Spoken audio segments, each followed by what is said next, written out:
மூலிகை சாறு கொதிக்க ஆரம்பிச்சிருச்சு.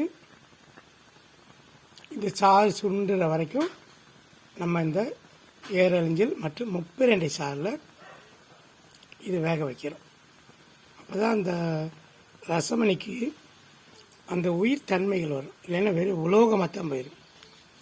ரசமணி கிராசம் கொடுக்கறதுக்கு கொதிக்க வைக்கிறதுக்கு சஞ்சீவி மூலிகளாகி முப்பிரண்டை மற்றும் ஏரழிஞ்சல் சாறுகளில் கொதிக்க வைக்கப்படும். இது குறைஞ்சி ஒரு 2 மணி நேரம் 3 மணி நேரம் அப்படியே வேகும். சாறு தீர்ந்து மறுபடியும் ஊற்றணும். இதன் படிக்கு வேக வைக்கணும். தொய்வில்லாத வேலை தான் மெர்க்குரி வேலை, ரசமணி வேலை. சிறிய பிழை வந்தாலும் நிறைய தவறுகளை உண்டாகும். அது நம்ம கவனமாக அக்கறையோடு செய்யணும். கொதிக்குது பார்த்தீங்களா? இது அதுக்கான உதாரணம்.